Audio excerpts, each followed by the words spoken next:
News Services Division of Akashvani presents Northeast Diary.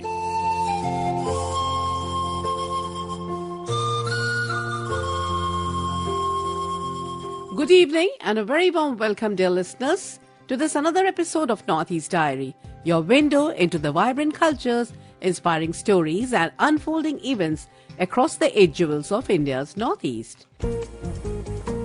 I'm Vinita Thakur, and in today's episode, we bring you an exclusive interview with Lieutenant Gaurav Panwar, a civil servant with the Arunachal Pradesh Civil Services, currently serving as the Assistant Resident Commissioner in Delhi.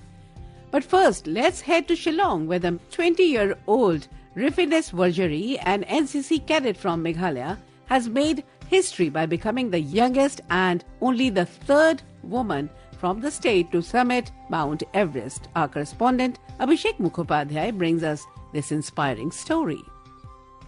Rifines Warjari, a botany student from St. Anthony's College and a cadet of the 61 Meghalaya Girls Battalion, NCC has successfully summited Mount Everest, becoming the youngest and only the third woman from the state to achieve this incredible milestone.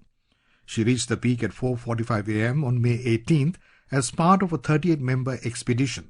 Warjari was the sole representative from the entire Northeast in the team. Returning home to a warm welcome at the Umroi airport, Warjari shared her journey from humble beginnings to the world's highest peak. She credited her success to her parents and the National Cadet Corps. This selection process, it was very challenging and very tough. Things that inspired me is like from the NCC itself, who inspired me this journey to go for this expedition and all. Also, my parents are also one who inspired me, as anything which I also like to do, they will always support me and inspire me a lot. Being an athlete also, I believe that the spirit of determination that never give up on anything I do. So this is what made me motivate me too. Her final test before Everest was the summit of Mount Abigamin in August 2024, followed by rigorous training at the Nehru Institute of Mountaineering in Uttarakhand, the Himalayan Mountaineering Institute in Darjeeling, and winter survival training at Siachen Glacier, known as the world's highest battlefield. From my experience, I find out that different mountains have different challenges, because I've also climbed pre-Everest in India, that is Mount Abigamin in Uttarakhand, and it is at an elevation of 7,355 meters, and we scale it at the height of 6,000 and above due to the bad weather climate. So I've also climbed Ranok Peak in Sikkim, that is at 16,500 feet, and I also climbed pre-Everest in Nepal, that is Lobuche Peak, and the final is the Mount Everest. So different mountain, I found out it has a different challenge. In Siachen, the degree temperature was also at a minus 32 to minus 40. So this had teach me a lot to prepare for the Everest, and it had kept motivating me more and more. Despite having no prior professional mountaineering experience, Warjari stood tall in the infamous death zone above 8,000 meters, enduring freezing winds and treacherous paths. She revealed that her passion for mountaineering began during her school days in the NCC at Okshalyam Convent, inspired by an encounter with Miss Dolene Kharbi, herself an Everester from Meghalaya. I was introduced for this journey. It is also from my school, where I was in class 8 in 2018. I joined the NCC from the Okshalyam's Convent, and in 2019 we went to one camp where one GCI ma'am, she also known as Ma'am Dolene Kharbi, she was the one who introduced about her journey to Mount Everest in 2016.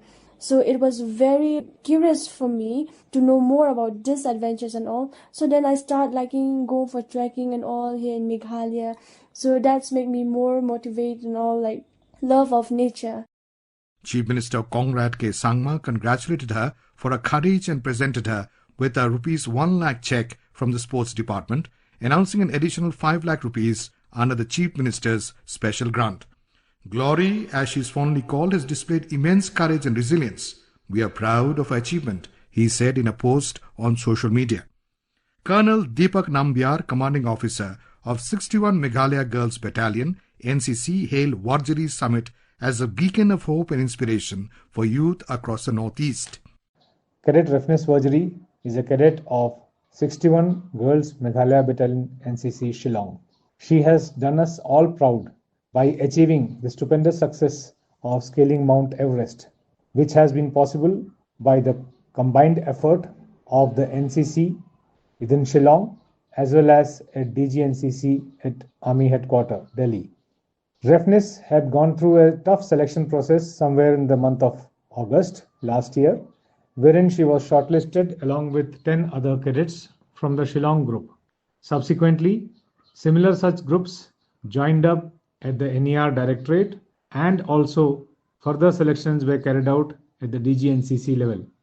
After 4 such rounds of selection, she was shortlisted to be part of the Everest expedition, before which she also successfully summited 2 more peaks, including Mount Abigamin and another peak in Nepal as part of the preparatory phase. She is a student of St. Anthony's College. However, having been part of the NCC, she got the opportunity which she utilized to the best of her efforts by putting in total dedication and tireless efforts in the preparation as well as in the subsequent selection and mountaineering phases. She has shown extreme grit, courage and determination, along with her support of her parents, family members and obviously NCC, the alma mater from which she got this opportunity to scale these heights as part of the adventures and activities provided by NCC for the youth. She has become a beacon for all the youth of not only Meghalaya but also the entire country. By enrolling into NCC, they get such opportunities which are unparalleled and unique to life. I'm very sure with the support of the state government, her future is going to be secured, and she has become the 3rd daughter of Meghalaya to scale this highest peak in the world. As the remaining 2 other ladies are also from Meghalaya, one of them being Dolin Kirby, who is also from 61 Meghalaya NCC. We wish Refnes Wajri a fantastic life ahead and luck in all her endeavors, and wishing her a bright future and bright life ahead as an apostle for all the future aspirants of adventure activities to be part of NCC and develop as individuals which will become the backbone of the society as disciplined and responsible citizens. From the valleys of Meghalaya to the summits of the world, Refnes Wajri's journey is not just a personal triumph, it is a story of dreams, grit and soaring beyond limits. This is Abhishek Mukhopadhyay with Lamprang Nongspang reporting for Northeast Diary from Akashvani News, Shillong. Akashvani Kohima and the District Administration of Kohima have entered into a landmark partnership to collaborate on radio programs and awareness campaigns focused on key public issues. The initiative aims to educate citizens on vital topics such as governance, health, education, disaster management, and real-time traffic updates. It will also help disseminate information on various government schemes through the powerful medium of radio. More from our Kohima correspondent, Asuno. The Memorandum of Understanding between Akashvani Kohima and Kohima District Administration was signed on June 25 at Akashvani Kohima. Signatories included Head of Program Akashvani Kohima, Abhinav Lasu, Deputy Commissioner of Kohima, B. Henok Buicham, and Additional Superintendent of Police, Traffic and Protocol, Z. Sorose Kachiri. The ceremony was witnessed by officials from both the Kohima District Administration and Akashvani Kohima. This collaboration will harness the broadcast expertise of Akashvani and the administrative outreach of the District Administration to create impactful, informative content. The MOU will remain in effect for a period of 2 years. Speaking during a live program after the ceremony, Deputy Commissioner B. Henok Buicham described the initiative as a milestone for the capital city, Kohima. It is my great honor to inform you that the Kohima District Administration, Kohima Police and Akashvani Kohima has just signed landmark Memorandum of Understanding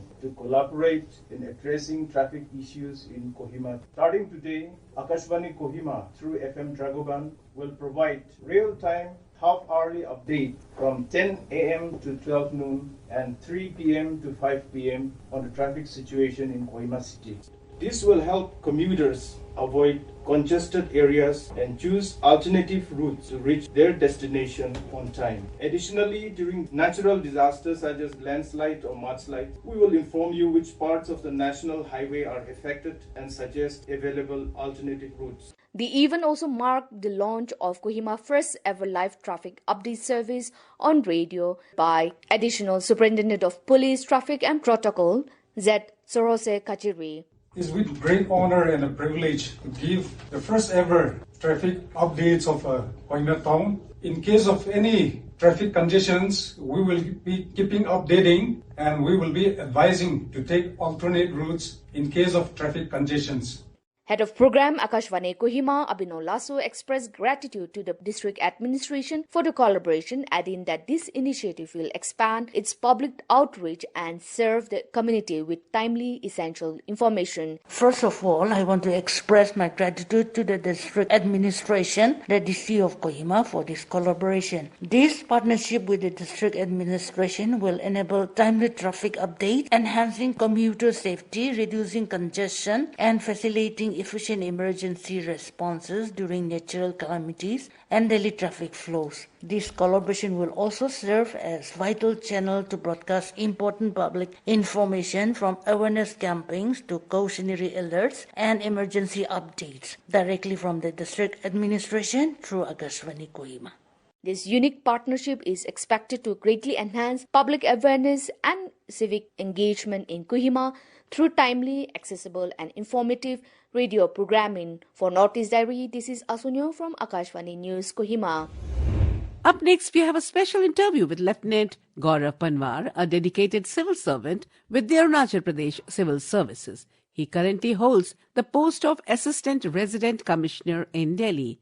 In this candid conversation, he shares insights into the strategic significances of Arunachal Pradesh, the evolving role of the civil services in modern India, and how the value of discipline and duty extend beyond the uniform and the office. Let's join him now in conversation with Lucy Chattopadhyay.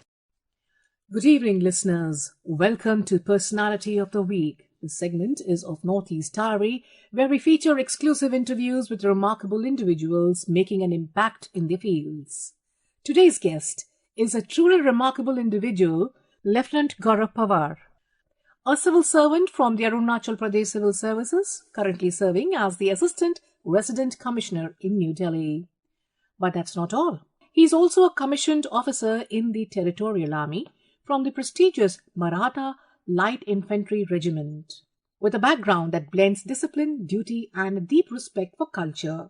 He joins us to talk about Arunachal Pradesh, the land of the rising sun, and his life between the olive green and the white uniform. Welcome to the show, Lieutenant Panwar. Thank you so much, Lucy, for having me here. Well, Lieutenant Panwar, you had the unique experience of serving both in the Territorial Army and the Arunachal Pradesh Civil Services. Could you walk us through your journey so far and what inspired you to take this dual path? Well, before this APCS and Territorial Army, I was also an Indian Coast Guard officer and I served in various naval units and Coast Guard ships. And there I felt that I'm serving my country for 30 years. But how many lives am I really changing? So that's when I decided that I'll go for civil services. But I still had that passion for armed forces. I wanted to be, serving the nation.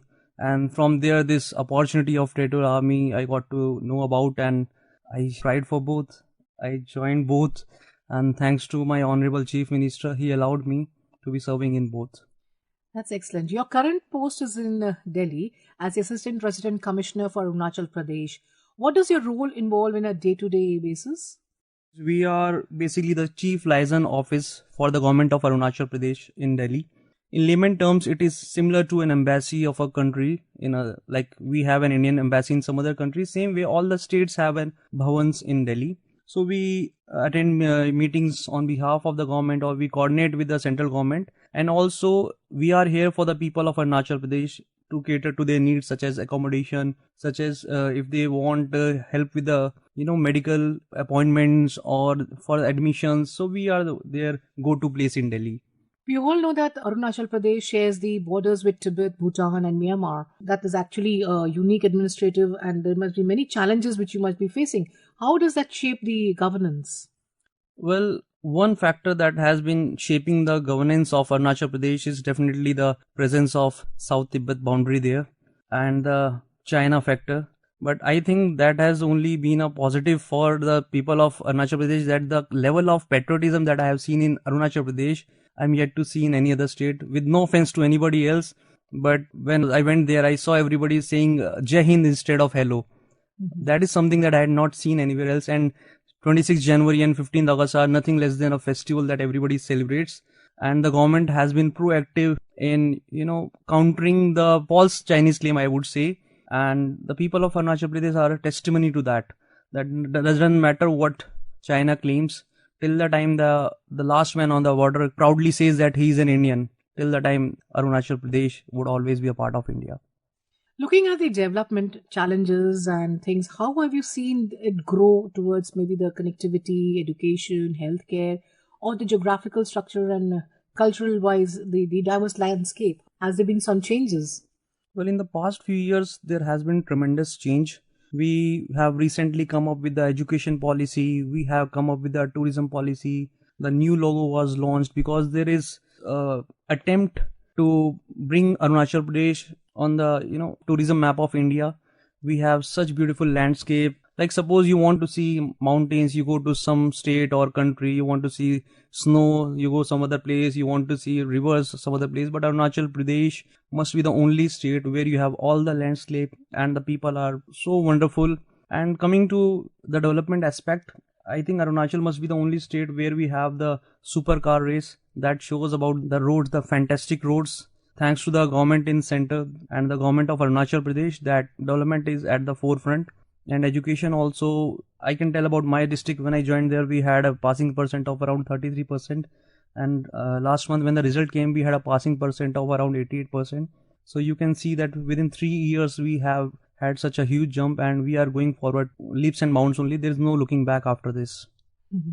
Arunachal has a rich biodiversity, over 500 species of orchids and dense forests.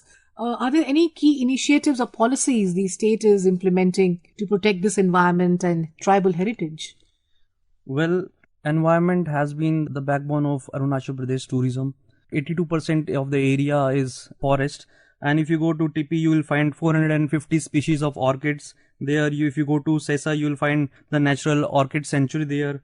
So tourism has always been a backbone, and we are already developing the ecotourism. We are developing the wellness tourism. If you go to the West Kameng area of Arunachal Pradesh, you will find that Shergaon, what a beautiful place. You go to Namdafa, you will find that butterfly sanctuary is there. Bird watchers used to come to Anini. I remember I was posted there in Lower Dibang Valley. Bird watchers from around the world used to come there. And one interesting fact, if you see the Idumishmi tribe, it's not a wildlife sanctuary, a tiger sanctuary, and yet you can see tigers there because the Idumishmi people consider tigers as their brothers. And they have been coexisting, and it is said that the tigers never attack the people and the people always consider tigers as their brothers. So it is in their culture that environment is the basis of Arunachal Pradesh. Arunachal has deep roots in the Indian mythology and history, right? And from sage Parashuram to Lord Krishna, how can this heritage be harnessed to boost cultural tourism and identity awareness? Well, when I went to Arunachal Pradesh, I was so shocked to know that, even though I was preparing for civil service, I was not aware that we have the Parshuram Kund there, and we have one of the biggest Shivling is there in Zero, and then we have Malinithan temple. The history of the mythology of Mahabharata, it revolves around Arunachal Pradesh in some sense or another. Then there is Bhishmak Nagar. It is said that Rani Rukmani used to be from there and Krishna went there. So I think if you see the aspect of Hinduism or the Indian mythology, it is either there in the northern part or in Arunachal Pradesh. And if people go there, they'll get to know so much about it. Can you share with us any lovely incident that was there? Maybe during you might have attended some tribal wedding or a tribal feast. Oh, yes. What kind of food you had there? And what is that which is very popular? Well, I certainly remember when there is a festival called Atar. It's a part of Solung Adi festival, Adi tribe. And Atar is the male festival and Solung is for females. So when I went there, I was told that I am supposed to be wearing that langoti.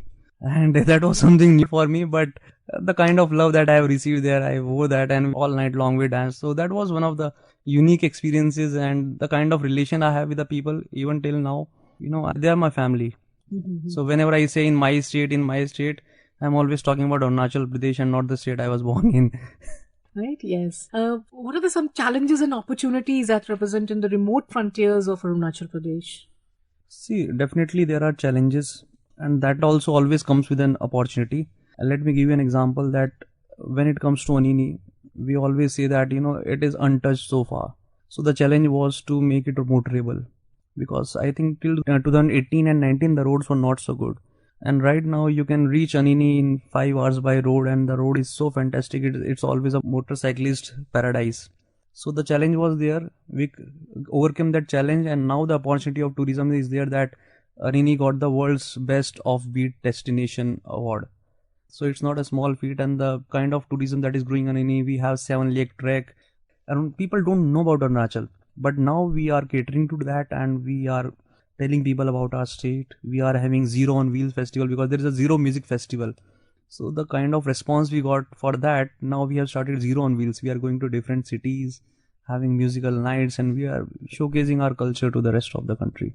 Did you get an opportunity to visit the caves there in Arunachal Pradesh? Oh, yes. One of my batchmate, Niang Partin, we went there and somebody found the cave, and then I went there with Niang, and after that she went there it was vertically around 300 feet. And my batchmate Talu Moyang, Niang Partin, and a few of their friends, they went there, and the land is full of so many mysteries. That's why we have our tourism tagline that beyond myths and mountains. Okay, so people think about Arunachal Pradesh, they only think of mountains or the myths. It is beyond that. So when you go there, certainly there was a cave in my subdivision. I got to know. I never went there because I got to know at the time of my transfer that there is a Shiva temple in that cave in the mountains. Who could have thought that caves exist? Yeah. They are rather popular. I've heard a lot about the caves. Yeah, yes. The Pangin cave is going to be very famous very soon. Coming back to you, you've also served with the Maratha Light Infantry through the Territorial Army. How has that military background shaped your approach to civil administration? Well, that has only brought better outcomes unknowingly. Let me give you an example, because I am an alumni of Indian Naval Academy. I have served there, and we have this thing in Army, Navy, Air Force, Coast Guard, everywhere, that you never say I don't know. You either say this is the answer, you say I'll find out. Either you know something or you'll do it until you know it or you find it out. So whenever my deputy commissioner used to tell that, okay Gaurav, this needs to be done, I'll say okay ma'am, it will be done. And then I'll come out and I'll think, how would I do it? But it is because of my military background that if anything is there, it has to be done. I cannot say it would not be done.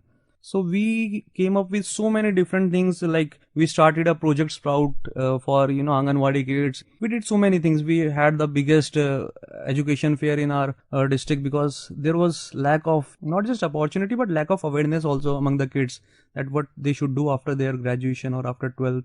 And we are seeing wonderful results after that. So it is only because there was never say never attitude, and that always comes from the military background. Awesome. You've also compiled a book on career guidebook for the youth. And is there any message you would like to pass on to the youth? Something beyond uniforms and the officers?